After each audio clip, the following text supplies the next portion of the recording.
숙명여대 정병상 교수님께서 정안과 남의 군사도감이라는 제목으로 해주시겠습니다.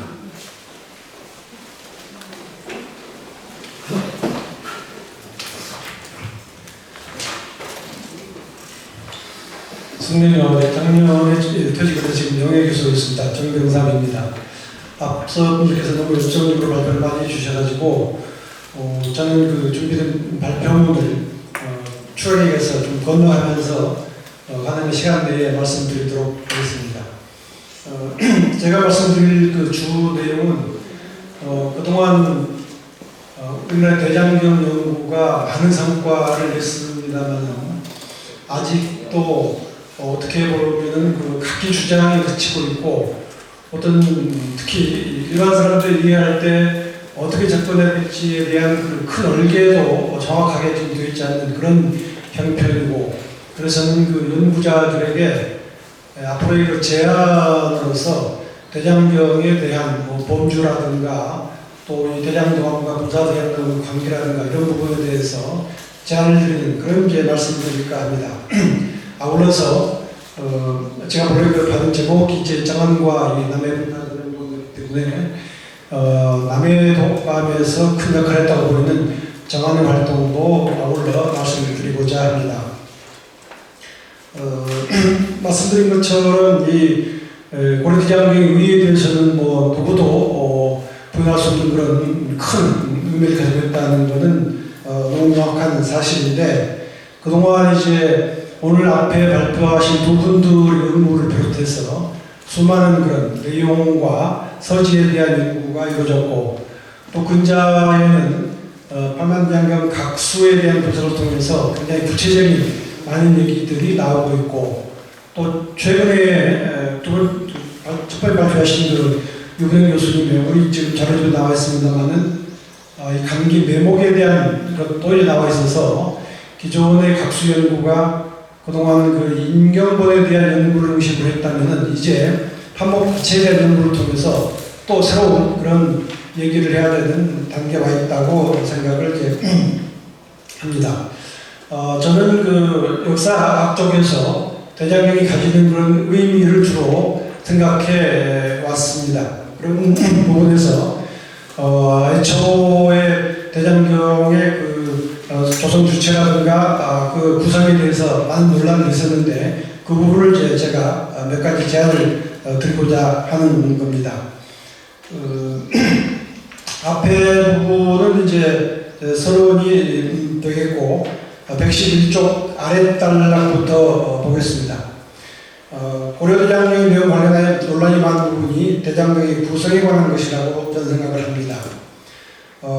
보통 이제 고려대장경, 제조대장경, 팔만대장경 우리가 여러 가지로 부르는데 우연하게도 이제 현재 보존된 판수가 8만 여판이기 때문에 또 그렇게 얘기도 하고 있는데 왜 이게 표현인지 많은 논의의 그 첫 중심에 현재 대장경이 보관된 판수가 대체로 81,350판 이렇게 얘기를 하죠. 그것도 연구자에 따라서 여러 가지 얘기가 있습니다.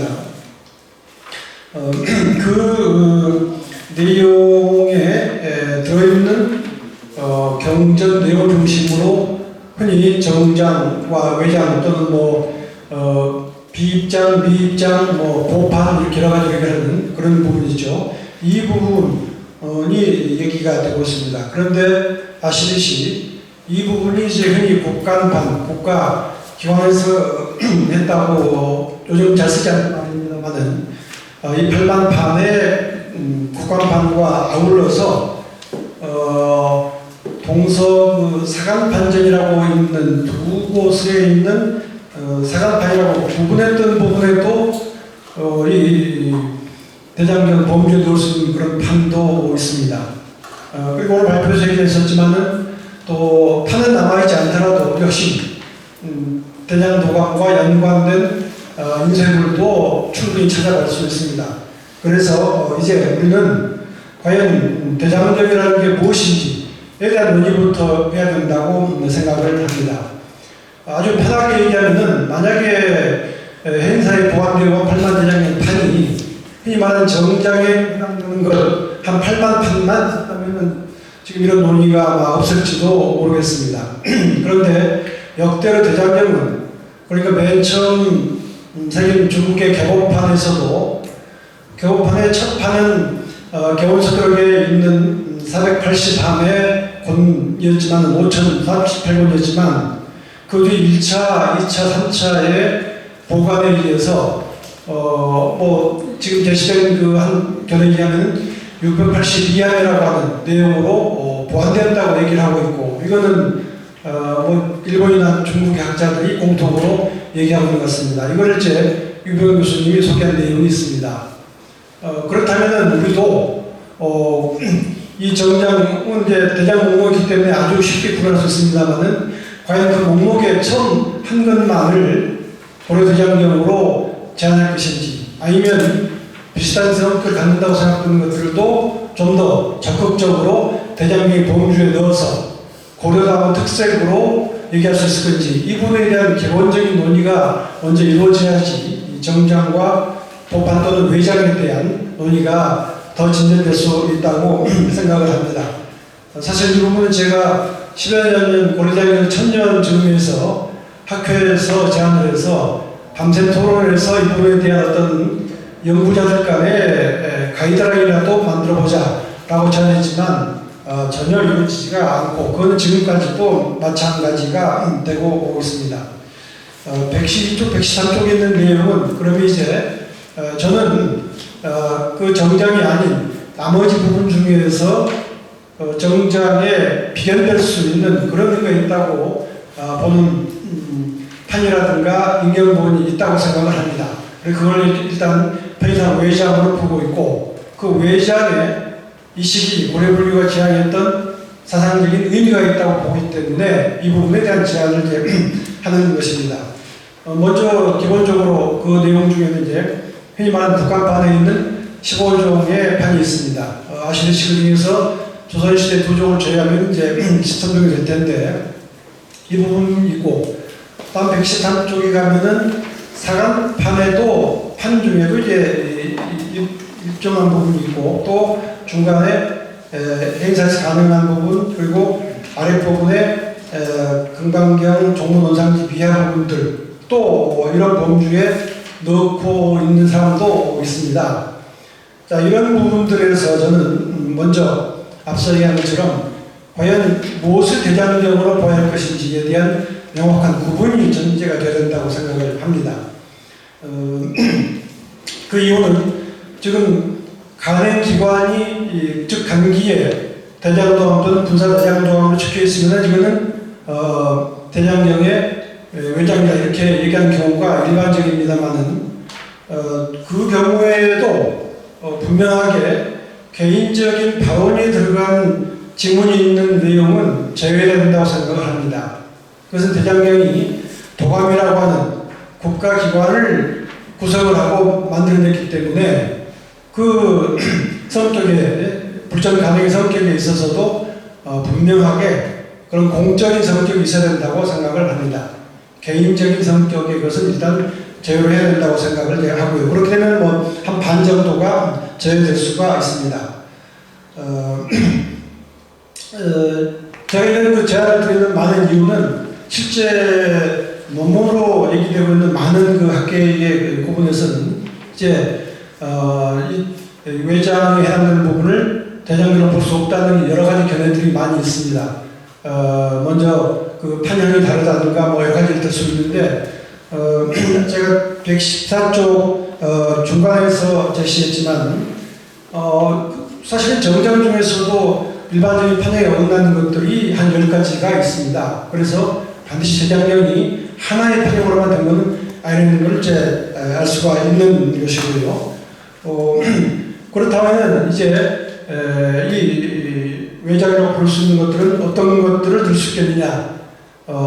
앞서 말씀드린 이 현재까지 알려진 30여 종 중에서 개인적인 성격이 들어간 것들을 제외하고 그것이 공적인 성격이 있는 것이라면은 대장경을 보완하는 그런 외장으로 충분히 볼 수 있다라고 생각을 합니다. 두 번째는 기구에 관한 것입니다. 대장동암과 분사대장동암에 대한 것입니다. 오늘 여기 분위기는 이 남해이기 때문에 분사대장동암은 남해에만 있는 걸로 뭐 거의 당연하기가 되고 있지만은 실제 학계에서는 많은 논의가 그렇지 않은 경우도 있습니다. 그래서 저는 이 남해만 일지에 대해서 제가 확산을 드릴 수는 없지만은 남해가 큰 가능성이, 남해가 중심되었던 가능성을 보완해주는 의미를 근래에 나온 입보, 해도 입보라고 하는, 즉 몽골 침공기에 섬에 들어가서 저항을 하면서 한동안 지냈던 바로 그 대상이 이 남해현이었고, 그런 것과 연관해서 볼 때 이 남해가 그 중심이 될 수 있다는 그런 이제 말씀을 드리고자 하는 부분입니다. 그렇다 하더라도 대장동암과 분사대장동암의 관계는 아직도 많은 문제들이 남아 있습니다. 첫 번째 발표에서 여러분들 보셨지만은 대장동암의 관계를 깎아내고 분사대장동암에 생긴 그런 종이 무려 74종이나 지금 찾아집니다. 그러면은 그 둘의 관계는 어떤 관계인가? 현재까지 알려진 바로는 분사대장동암에서 개간한 판은 전체 지금 판 중에 10%쯤이 되고, 관계가 없는 걸 제외하면은 약 13%쯤이 됩니다. 그리고 대장동암에 비해서 6년 뒤에 분사대장동암 판은 이제 기록되기 시작을 했습니다. 그럼 아주 간단하게 생각하면은 먼저 대장동암을 운영을 하다가 사업의 효율화라든가 또는 기간 이런 것들을 고려해서 다시 분사동암을 설치했고, 그래서 함께 이루어졌다고 볼 수도 있습니다. 그렇지만 그렇게 간단하지가 않습니다. 분사대장동암이 생긴 이후에 생산량과 각수를 비교해보면은 각수는 분사대장동암이 굉장히 많은 편인데 비중이, 생산량은 대장동암에 비해서 굉장히 적습니다. 이런 부분을 우리가 과연 대장과 분사의 관계가 성격이 무엇인지에 대해서 아직도 많은 그런 고민을 하게 만드는 이제 문제가 됩니다.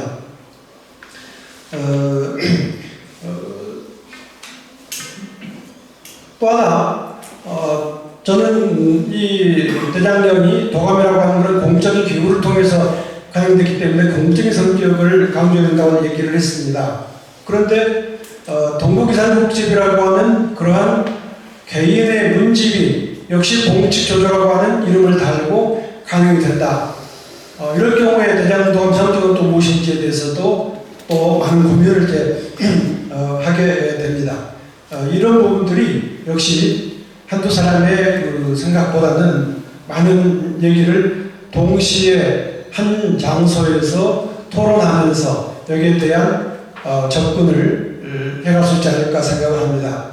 학문의 경향이 하나로 통일되는 게 반드시 좋은 것도 아니고, 또 많은 여러 가지 얘기를 통해서 좀 더 실상에 접근할 수 있는 게 확실합니다만은, 너무 이론이 분분한 현재 상태에서는 특히 일반 사람들에게 줄 수 있는 지식 전달이 한계가 있어서 이런 제안을 이제 드리는 것입니다. 제가 생각할 때는 남해 분사대장동암이 굉장히 중심이 드러납니다. 그게 유일한 기관인지는 저도 지금 확신할 수가 없습니다. 한 가지 그 가정을 한다면은 대장동암의 역할을 남부 맡으신 것으로서 분사대장동암을 남해에 두었고, 여러 연구 성과 중에는 그게 이제 정확하게 남아있는 그 동국이산국집에 예를 들어서 진주목이 설치되었다고 얘기하고 있는데, 역시 최근 연구 성과를 원용하자면은 이 남해현이 진주목에 해도 입보 지역이 된다면은 그 부분은 전혀 문제없이 실제 기관은 남해에 있었다고 얘기할 수 있다고 생각합니다. 그리고 나머지 해인사라든가 학어사 또 계령 이런 소위 다른 분사도감으로 얘기되는 것들은 저는 작업 공방으로 볼 수 있다고 생각을 합니다. 남해에서 나머지 부분 또는 어떤 부분은 이제 대장동암과 같은 작업을 했다라고 하는 부분도 있죠. 아주 초기서부터 얘기되던 그렇게 많은 양이 남해에서 일시에 다 가능했겠느냐? 저는 오히려 효율적으로 보기에 분산했었을 가능성이 많다고 봅니다. 왜냐하면 이 흔히 말하는 외장 여러 가지 편식에서 얘기가 됩니다만은 이미 고려에서는 전기부터 후기에 걸쳐서 여러 사원에서 계속 불사가 많이 가능이 되고 있습니다. 따라서 대장경을 가능하다고 했을 때에도 그러한 시설을 활용하는 것은 충분히 고려됐을 거라고 생각합니다. 만약에 거기에 대한 일정한 판화범과 제작상에 관리만 된다면은 이거는 새롭게 모두 끌어모아서 하는 것보다는 훨씬 더 효율적인 그런 작업 진행이 될 수 있다고 생각하기 때문에 그런 작업 공방으로서의 여러 곳, 그래서 3단계의 도감과 분사와 공방과 이런 그 관계도가 충분히 생각을 해주겠다고 생각합니다. 이 부분이 이제 119쪽의 중간 부분에서 말씀드렸던 부분입니다. 워낙 짧은 시간이기 때문에 여러분들 이해하시기 어려울 수 있습니다만 아마 큰 문제 없으리라 생각을 하고 다음 내용 말씀드리겠습니다. 다음은 이제 이 남매와 관련해서 정안의 활동 부분입니다. 이 대장경의 조성에 대해서 국가에서 도감을 설치했고 일단 봉치조조라고 하는 국가적 명칭을 띄고 있기 때문에 국가적인 성격, 다시 말해서 당시에 분명히 국왕체제가 존재하고 있었고 또 이 기구도 제출위에서 결정을 하고 했기 때문에 그런 구성이 아마 기본 틀이 됐을 거라고 봐야 할 것 같습니다. 그런데 개인적으로 개인이 이 대장경에 도움을 줬던 것은 최희하고 정한 딱 두 사람입니다. 두 사람 다 공교롭게도 재산을 많이 내서 거의 반을 분담했다라고 되어 있는 바로 그 사람들입니다. 최희는 당시에 최후 직접이었기 때문에 그리고 이 제조대장경의 제조 목적 자체가 외적의 침입으로부터 국민을 하나로 모아서 몸과 마음을 하나로 모아서 거기에 대응하자는 거였기 때문에 정권적인 의도가 강하게 들어있고 그래서 아마 뭐 주도적인 역할은 당연하다고 생각을 합니다. 정안의 경우에는 이웃 하동의 출신입니다. 할아버지 때부터 흔히 말하는 이제 문벌이라고 할 수 있는 그런 유력 가문이었기 때문에 상당한 경제 기반을 가지고 있었으라고 생각을 합니다. 그래서 이 정안은 당시 집정자인 이 최희 정권의 바로 매형간이었던 그런 그 관계였지만은 사실은 많은 거리를 두고 있었고 아마 그게 당시에 최고 권력자의 지금에서 살아남을 수 있는 방법이 아니었을까라고 생각합니다. 그래서 그러한 가문의 배경에 비해서 실제 관직에 있었던 게 굉장히 짧은 건 이미 다 알려져 있습니다. 많은 기간은 아마 하동에서 지냈던 것 같습니다. 그리고 거기에서 개인적인 절을 만들고 자기 선대에서 그랬듯이 그리고 그것을 왕래하는 당시의 대표적인 승려들과 교류를 했습니다. 이 남해와 관련해서는 생애 후반에 와서 머물렀던 걸로 보입니다. 그래서 대체로 이 남해에서 지낸 기간은 한 10년 남짓 되지 않는 그런 기간인데 그런데 이 시기가 대장경을 집중적으로 주조하는 그런 시기이기 때문에 이런 것과 연관해서 정안의 활동은 굉장히 의미가 있다고 볼 수 있는 것입니다. 정안이 구체적으로 얼마나 많은 그런 역할을 했고 했는지에 대해서는 한 구절밖에 없죠. 자세한 정안을 기리는 그 할아버지 때에 이어있는 고려사 열전에 자산의 절반을 내어서 대장경을 도왔다고 하는 이미 널리 알려져 있는 바로 그 기록 부분입니다. 그런데 정안은 구체적으로 이 대장경 말고 흔히 외장이 될 수도 있고 또 개인적인 그런 발언도 들어있는 몇 가지의 경전을 불서를 간행을 했습니다. 그 경전의 그 간행 내용들은 당시의 그 일반적인 기원들입니다. 그래서 먼저 형식적으로 또는 뭐 현실적인 발언이 될 수도 있겠습니다만은 국왕과 당시 집정자의 장수를 빌고 그리고 그 다음에 실제로 가족의 돌아가신 가족이라든가 또는 살아있는 가족들의 현세의 복락과 내세의 명복을 빌는 게 거의 공통된 그런 이제 구절입니다. 뭐 사실 이거는 이 불사 간행에만 그런 건 아니고요. 이 시기 고려 후기에 13, 14세기에 주로 만들어진 뭐 불상, 불화, 뭐 범종이라든가 공예품, 불서 거의 대부분의 공통적으로 약간씩 차이 있습니다만 나타나는 현상이기도 합니다. 그래서 특히 새로운 게 없지만은 이 남해에 있으면서 이 많은 그런 경전을 정확하게 간행했다고 자기가 표시했다고 하는 것은 정한의 이 불사 간행에 대한 깊은 의지를 보여주는 것이고, 거꾸로 말해서 이러한 열망이 대장경 조성에도 적장에 관여했다고 이렇게 볼 수 있다라고 하는 것입니다. 과연 그러면 구체적으로 어떤 내용을 했겠느냐? 122쪽 가운데 단락에 약간 그 부분을 얘기를 했습니다.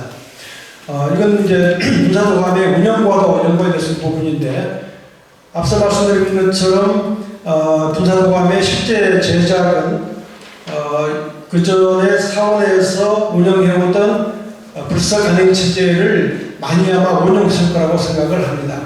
그런데 각수의 분석에 보면은 일반인도 많이 등장을 하고 있습니다. 그래서 대체로 승속 이원 체제라고 하는 게 이게 알려져 있고, 그런 부분에서 정하는 그런 그 인원들을 소개하고 정하는데 충분히 역할을 할 수 있었다라고 생각을 합니다.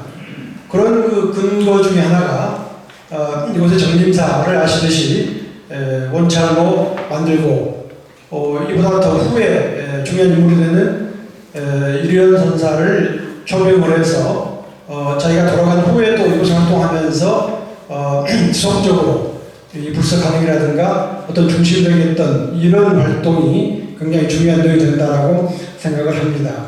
그와 관련해서 122쪽 마지막 단락에서 123쪽 위에 있는 부분입니다. 이 해장이라고 하는 부분이 두 개의 기록이 나오는데, 이 부분도 한 부분은 해장이라고 하는 게 그냥 용궁에 있는 대장경에서 일반적인 대장경 한 말로 하는 싱으로 보이는데, 또 한 가지 경우는 정해서 발문입니다. 해장군사의 예물을 보내서 공의를 모아서 책판을 쓰도록 했다. 이 해장군사는 남해를 가리키는 게 아닌가라고도 적극적으로 해석할 수 있다고 생각을 합니다. 이 정황과 관련해서 사상사적인 의미를 부여해 본다면은, 먼저 불교 신앙 면에서 당시에 아까 말씀드린 것처럼 일반적인 기원의 예를 이 불사 간행을 통해서 분명히 보여주고, 또 그 중에는 그 보현 진행을 보인 그런 금전 간행도 있습니다. 또 한 가지는 자신이 간행한 주체가 된 건 아니었지만은 최의 간행으로 되어 있는 성문 연송집을 단속사에서 간행을 하도록 했는데, 이 부분은 조명지 교수가 밝혔듯이 이후에 고려의 공안산, 가나선이 많이 유행하는 그 연관선상에 있는 중요한 역할을 했던 게 아닌가라고 볼 수도 있다는 겁니다. 이분은 바로 이련과 연계해서 그런 추정을 할 수 있다고 생각을 합니다. 그래서 마지막으로 이러한 정한의 활동은 고려 전기에 상당히 발달했다가 뜸했던 이 거사불교 활동의 한 전형적인 모습을 보여주는 것이라고 해석을 할 수 있다고 봅니다. 즉, 제가 지식인이 불교 신앙과 불교에 대한 그 믿음을 어떻게 실천하는지 그 좋은 예를 이 불사 간행과 대장경에 대한 조성의 지원 역할로서 정한이 보여줬고, 그런 정한의 경제적인 힘, 또 정치적인 실제 관직이 많이 있지 않지만 정치적인 그런 그 연결관계, 그리고 신앙적인 지향, 이런 부분들이 남해에서 대장경이 조성되는데 적잖은 역할을 할 수 있었던 그런 기반이 됐고, 이런 부분은 정한이 이후에 좀 더 활성화된 그런 거사불교의 한 모습을 보였던 의미가 있다라고 생각을 합니다. 너무 두서없이 말씀드렸습니다만은 제가 주로 말씀드리는 내용은 바로 이런 부분이 되겠고 나머지는 가능하면 토론 시간에 다시 말씀드리도록 하겠습니다. 감사합니다. 네, 감사합니다. 이어지는 질문은 조명재 신라대 교수님께서 해주시겠습니다. 부산 신라대학에 재직 중인 조명재라고 합니다. 앞서 두 분의 발표는 서재학 분야의 전문가, 우리나라 학계를 대표하시는 분들이 발표하셨다면 이번에 발표하신 정명삼 교수님은 역사학 분야에 전문가시고 한국불교사 연구를 대표하시는 분이십니다. 근래에 거의 본격적인 한국불교사 개설서를 우리 학계에서 거의 처음이라고 할 수 있는 정도로 역사학 쪽에서는 아주 대저를 불교사 전체의 개설을 학계에 대중적으로 제시하신 아주 역량이 있는, 제가 이런 평가를 할 수 없는 그런 분이라고 할 수 있겠습니다. 제가 이렇게 토론하기가 좀 부담스러운데, 저 역시 이제 불교사 내지는 이제 사상사 전공자이고, 특히 저는 관심 분야가 고대부터 근대불교까지 좀 다양하게 갖고 있습니다만 주 전공이 저 고려 불교사 사상사 쪽입니다. 그래서 제가 보는 그 시각이나 입장이 좀 다른 부분이 있기 때문에 좀 큰 틀에서 좀 지적을 하겠습니다. 또 이 정 교수님이 지금 시간이 없어가지고 아주 방대한 내용을 좀 제대로 또 설명하지 못한 부분이 시간관계에서 말씀을 못 드린 부분이 많이 있어서 약간 좀 걸리기도 합니다만 전체적인 어떤 내용에서 충분히 저도 동의를 하는 부분은 있습니다.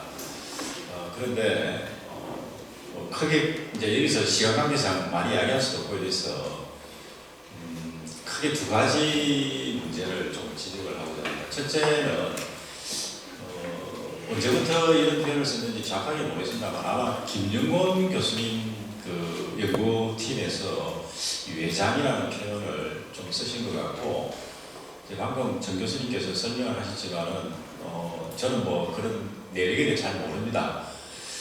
다만 이제 이 외장이라고 하는 그 용어가 쓰시는데, 이건 이제 기존에 이제 보판 내지는 보유판 이렇게 일반적으로 알려져 있고, 저는 그 개념적 의미를 말하면 이건 비입장이라고 할 수 있습니다.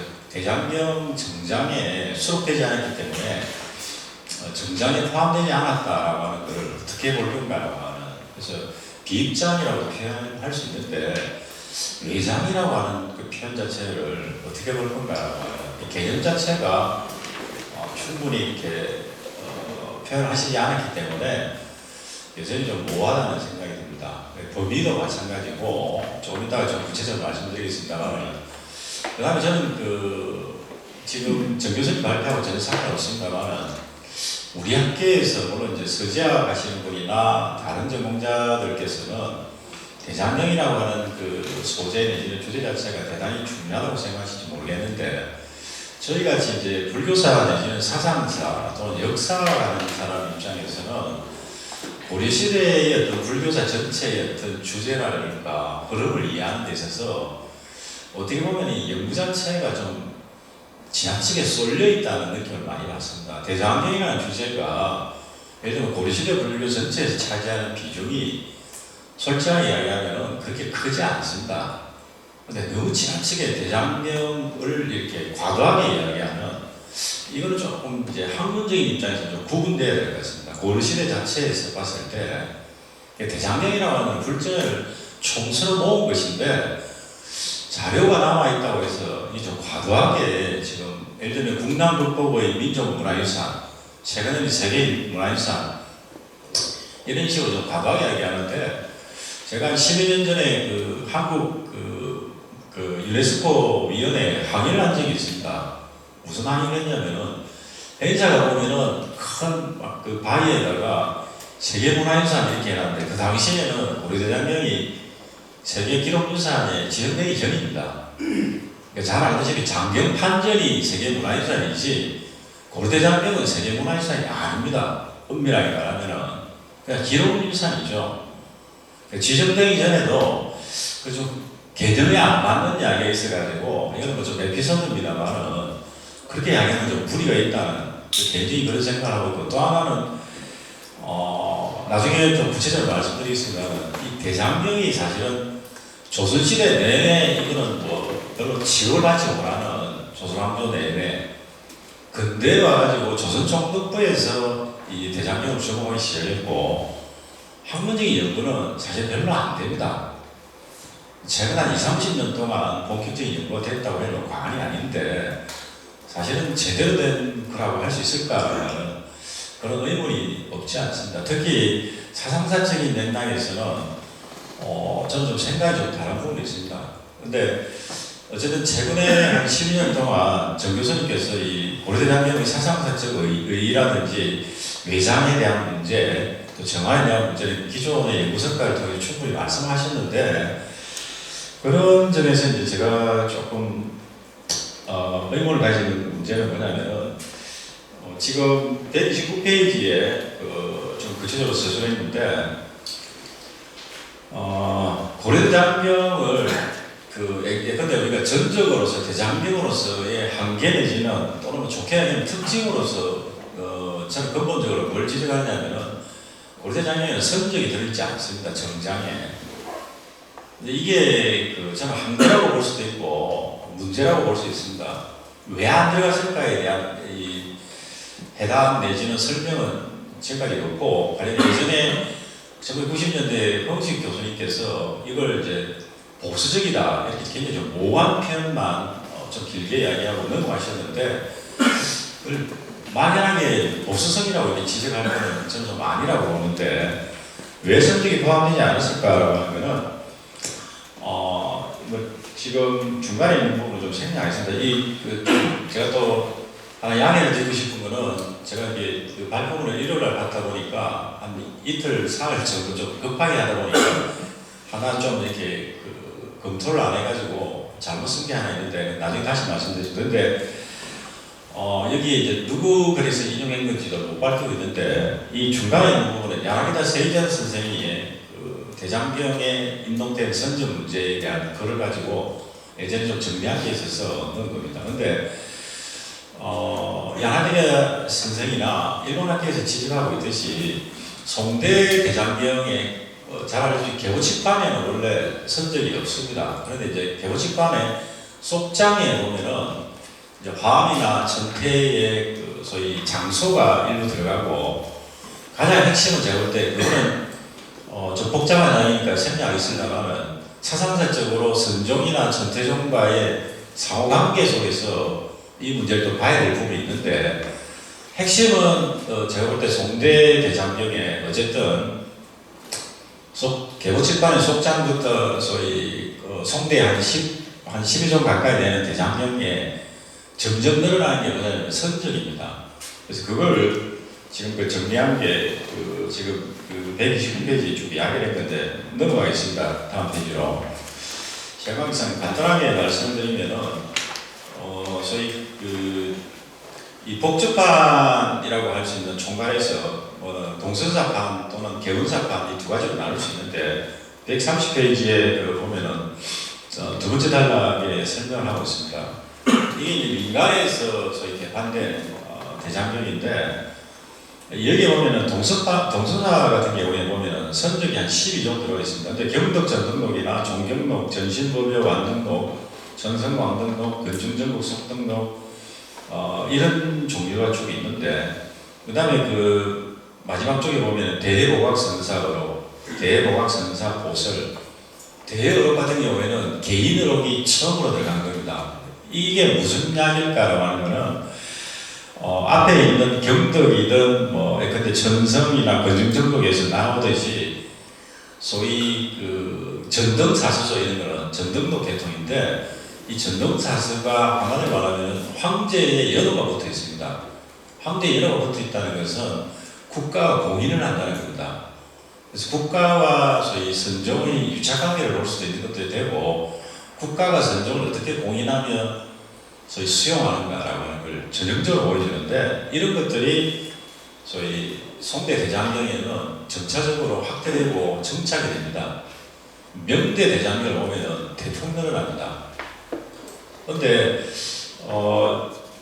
여기서 제가 이야기하고 싶은 건 뭐냐면은 외장이라고 표현하는 보판이라고 보는 고려에서 성장 이 선적을 아까 말씀드린 것처럼 정장에 포함하지 않는 이유가 뭘까라고 하는 근본적인 의문에 더해가지고 이 보판 아까 정교수님 발표에서 보는 15종 가운데에 추가해서 더 포함해도 마찬가지입니다만 균열 화학저술이라고 하는 것은 장소기 때문에 특히 외국인의 성녀죠. 중국 입장에서 보면 대장경을 표준으로 만든 오늘날 우리가 스마트폰도 마찬가지고 컴퓨터도 마찬가지고 미국의 마이크로소프트든 소위 애플이든 이런 데서 해보니까 다른 나라가 따라갈 수 없는 게 뭐냐면은 기술적으로 표준을 어떻게 정해버리냐의 문제가 있습니다. 마찬가지로 동아시아에서 이 한역 불교라고 하는 한자 불교권에서는 표준이 누굴까라고 한다면은 조선시대가 어떻습니까? 중화와 왕조죠. 이런 문제도 우리가 한번 깊이 있게 한번 생각을 해봐야 될 문제가 있는데 문제는 뭐냐면 이게 이제 화학관계 특히 이제 균열 같은 경우에 장소 같은 경우는 이거는 논외의 문제가 되버리지 않을 수 없다는 겁니다. 그런데 그러면 여기서 제가 강조하고 있는 선적 같은 경우에도 종경록을 제외하고는 이 송대 편찬 관련된 대장경 입장된 부분이 고려대장경 소위 매장이라고 하든 뭐 볼판이라고 해도 좋든 뭐든 좋은데 하나도 수록이 안 되어 있습니다. 그럼 이걸 어떻게 볼 거냐의 문제죠. 그래서 이 한계에 대한 문제와 함께 이런 식의 어떤 선적의 어떤 부분이 왜 일어날까? 굉장히 저는 중요한 문제가 보고 아까 제가 고려대 대학경의 과도한 연구가 문제가 있다고 하는 건 뭐냐면 사실은 저는 이 남해 군사도감에서 편각된 이 보판이라고 부르는 이 선적이든 저희 균형관계의 저술이든 이런 쪽의 전적의 가치가 훨씬 높다고 생각하는 사람입니다. 불교사 내지는 고려시대의 불교의 학문적인 또는 사상적인 위상이 뭘까라고 이해하는 학문적 가치론을 본다면은 이런 부분이 훨씬 더 중요합니다, 사실은. 그런데 이때까지 대장경이라고 하는 총서 연구에 너무 집중하다 보니까 이 전적이 갖는 사상가치의 의미라든지 불교사적 맥락에 대한 연구가 너무 무시를 당하거나 아니면 소외된다는 겁니다. 그렇게 되면 고려불교의 어떤 전체 흐름을 이해하는 게 너무 단순화된다든지 어떤 과도한 주제로 쏠리다 보니까 고려불교가 도대체 어떤 독자적인 맥락이 있는지에 대한 이해가 문제가 있다는 거예요. 그래서 오히려 이런 거를 굉장히 강조해도 괜찮은데 그 부분이 오히려 이 소홀하게 다뤄진다는 겁니다. 그리고 사상가적인 맥락에서 저는 더 따로 이렇게 이때까지 한 10몇 년 동안 이 분야를 계속 논문을 또는 저서를 통해서 발표를 했습니다만은 생각해야 될 게 뭐냐면은 이 조상직 같은 경우도 여기 뭐 길게 이야기는 안 했습니다만은 고려불교계의 어떤 필요에 대해 가지고 원래 불문건이 한 10근본으로 들어오다가 20근으로 늘어났다라고 하는 이건 성격을 우리가 달려가야 되는 게 있고 이 조문청경집이든 성문영성집이나 남현청 화상성 그 정도가 사실이나 이런 거는 아까 전에 좀 강조를 하려고 하는 이 공안선에 대한 문제인데 공안선도 종래 학계에서는 가나선하고 구분을 하지 않았는데 저는 이 공안선의 개념에서 문자선과 가나선으로 나눠봐야 된다고 봅니다. 되게 성문영성집을 이때까지 학계에서 전혀 연구하지 않은 상태에서 막연하게 이게 파도 참고하기 위한 수행이 쓰다 이렇게 얘기하는데 성문영성집이 쓰는 것 전체는 파도하고 전혀 상관이 없습니다. 문자선 내지는 공안 비평에 대한 문헌이지 가나선하고 전혀 상관이 없습니다. 그러니까 이 개념에 안 맞는 이야기를 때까지 했고 수선사나 이 12, 13세기에 당시 고려 선종의 관심이라든지 이해라고 하는 것은 당시 북성에서 유행하던 공안 비평에 초점이 맞춰져 있던 거죠. 그래서 이런 이야기는 무슨 이야기냐면은 남해 군사도감을 중심으로 판각됐던 소위 고위판이라고 불리는 선적의 대부분은 사실은 이 존경로부터 후손 말에 다시 리바이벌대가 유행되는 거지. 연변연수 선사상이 연수 때부터 지속적으로 유행된 게 전혀 아닙니다. 고려에 들어온 것도 마찬가지인데 그런 사상가적인 맥락을 감안해서 보면은 이 보판에 왜 이때 와가지고 판가를 했으며 간행을 했을까? 라고 하는 거는 아주 간단하게 생각할 때 문이라고 하는 거는 결국은 독자의 수요하고 관계있죠. 당시 선종에서 어떤 수요가 있기 때문에 이런 걸 판가했을까라고 하는 그래서 선종계의 이런 수요와 사상적인 흐름을 매치시켜서 이야기하지 않으면 이 맥락에 대한 이해가 곤란해진다는 겁니다. 그래서 이거 결국은 쉽게 말해서 12, 13세기에 고려불교사의 사상적 흐름을 어떻게 이해할 것인가의 문제와 관련되는 거지. 제가 앞에서 강조드린 같이 대장경이라는 범주에서 집착을 하게 되면 오히려 이해 자체가 곤란해지게 된다라고 하는 말씀을 좀 드리고 싶습니다. 그 다음에 마지막으로 간단하게 말씀드리고 싶으면 아까 제가 대장경이 이 내셔널리즘이 시각에서 너무 과도하게 부각이 됐다고 이야기했는데 특히 예전에 군사정권의 문제라든지 이것 때문에 이제 소위 국난 극복 이렇게 얘기하는데 요즘 초등학생도 이규보가 이야기하는 대장간판 군식기금에 있는 것 같이 대장경을 판가하면 부처님의 힘으로 몽골군이 물리칠 거다. 이런 식의 믿음을 가지고 있는 것은 저는 아니라고 봅니다. 그거는 수사적인 입장에서의 이야기일 뿐이고 실제 당시에 간단하게 비유를 드리면 1980년대에 전두환 정권 시절에 소위 금강센댐 만든다, 막겠다고 소위 소위 말하면 이제 하천에 있는 평화의 댐 만들 때 거의 대부분 사람들이 거기에 대해서 반론 제기한 적도 없고 콜링에부터 노인들까지 다 성금내고 하는 게 있는데 그런 식으로 어떤 사회 내지는 국가적인 내부의 어떤 불만이나 문제가 있는 그 자체를 외부의 어떤 국가적인 위기를 이용해서 정치적인 안정을 도모하는 거죠. 그거는 사실은 몽골 입장에서 만약에 화의가 고려하고 재개되면 정치 권력자 입장에서 바로 날아갈 수 있는 사람이 최정권입니다. 몽골 입장에서는 왕실을 상대하지 최정권을 상대할 이유가 없죠.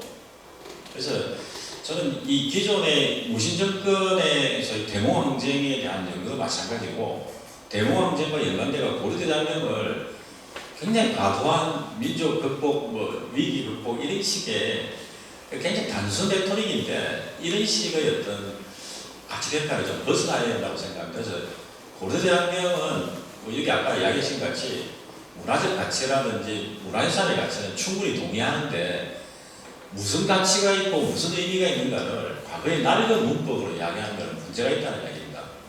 지금에서 21세기에 이 대장경이라고 하는 사실 동아시아의 보편 문명이라고 하는 불교라는 그 당시에 유교와 함께 보편 문명인데 보편 문명의 하나의 사실 금자탑이라고 할 수 있죠.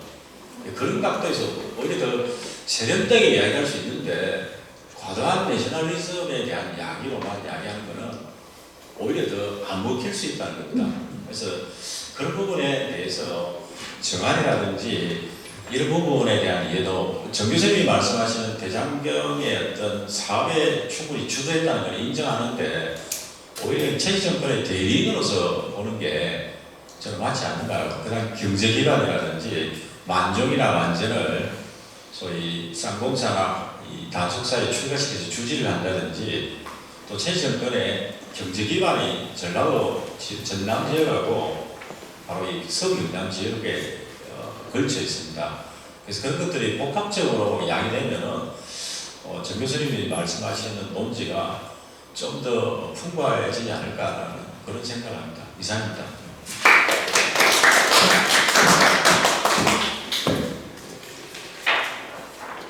예, 고맙습니다.